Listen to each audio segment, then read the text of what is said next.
There hath no trial or temptation or trouble taken you, but such as is common to all men.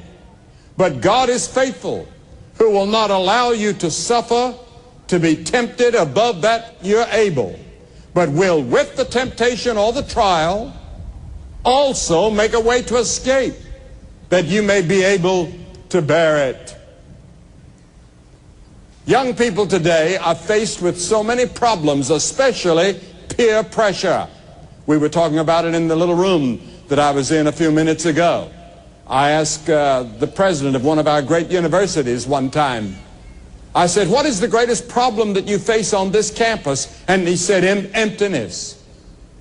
I asked the president of Concordia a moment ago as we were talking, I said, what do you think the problem would be on the campuses as you see them across America? And he had a good answer, and I think even more correct. He said it's uncertainty. And I think there is a great uncertainty on the part of young people today. We're talking about going to China in a few weeks.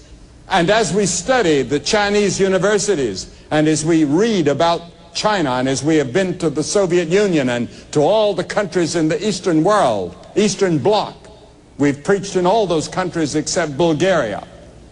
And I find the same thing there. Young people are uncertain. They're also under peer pressure. And the hardest word that young people have to say today is the little word no. Whether it's drugs, whether it's picking up a cigarette, whether it's illicit sex, whatever it is, it's the hardest word. Do you say no when the peer pressure comes? When the hormones begin to rise? When the excitement is there? Yes, we're all tempted. But there's no temptation taken you but what everybody else has had. You say, well, did Jesus have temptations like that? Of course he did. He said it says he was tempted in every point like as we are, yet without sin. Because the moment you're tempted, God provides a way to escape. There's a way out. He provides it. But you have to make the decision to go that way, and when you make that decision, the Holy Spirit is there to help you and give you strength and courage. I believe in watching television. I remember when we first got a television set, we could barely get it. All we got was some snow, but we thought it was great when we saw a little movement. Now we have cable television. Get all kinds of things. But you have to discipline yourself. And you have to say, no, I'm not going to spend all of my time in front of that box. And in many homes, it's become the idol. It's become the God. You go into the home, and everybody's quiet and reverent. You're in front of your God, watching. And that's the way it's become. And even some of our television owners and television personalities are warning us about it and how much harm can come in spending so much time watching television. Jesus said in Luke 21:34, and take heed to yourselves, lest at any time your hearts be overcharged with surfeiting and drunkenness and the cares of this life, so that the day of death comes upon you unawares, or the day of his coming comes upon you unawares. Paul said, make not provision for the flesh to fulfill the lusts thereof. Peter said, for the time past we walked in lasciviousness, lust, excess of wine, revelings, banquetings, and abominable idolatries. What about you? Do you live a disciplined life? Do you live an organized life? Have you got your life organized and disciplined to the point that you can say no to those things that you know that are hurting your body? You see, the Bible teaches that your body is the temple of the Holy Spirit. God doesn't live in a church building. God lives in you.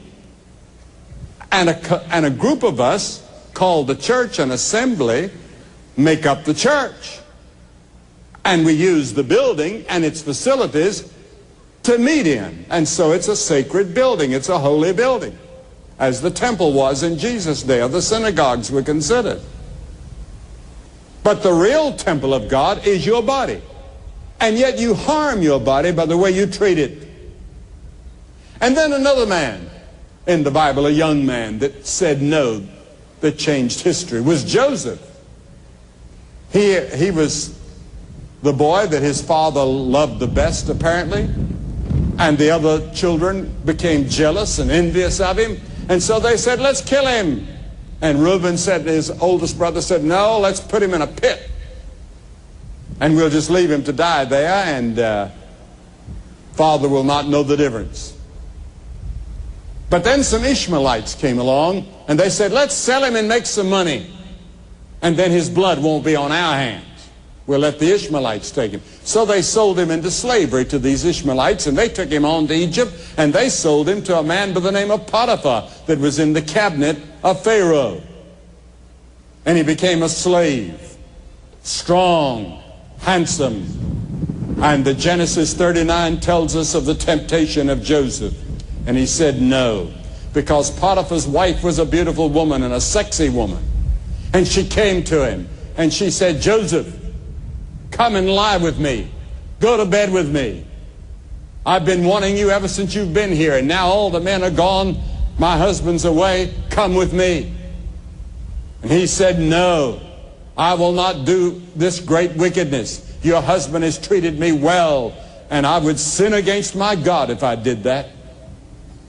And she begged him, and finally she became angry. And he rushed out of the house and left his coat behind, and she began to scream and yell. She yelled, rape. He tried to rape me. And when her husband came home, he had Joseph thrown into prison. Joseph said no. But then God was with Joseph in the prison. And you all know the story of how God used Joseph and made him the prime minister of all of Egypt, and helped save again his family later on. A long story which I don't have time to tell tonight, but most of you know it, I'm sure. Now the Bible teaches that sex is not a sin. God gave it. It's a gift from God. It's the wrong use of sex that's the sin. God gave you the ability to make love, but within the bonds of matrimony, not outside. Adultery is wrong. That's when two people who are married, and then fornication, unmarried people. It's wrong. It's a sin. And I know that the tremendous urge, especially when you see it at every counter where they sell books and magazines. You see it on the television, you see it in the movies, you see it everywhere, and the whole atmosphere is saturated with the idea of sex. How do you say no? I don't believe young people today can say no without Christ. With Christ and with the Holy Spirit giving you supernatural power, you can say no. But I'll tell you, it's tough. But the marks of a Christian are self-control and self-discipline. Paul wrote to Timothy and said, keep thyself pure. He said, flee youthful lust, run. When that temptation comes, run. He also said, but I keep my own body under, and I bring it into subjection. What about you?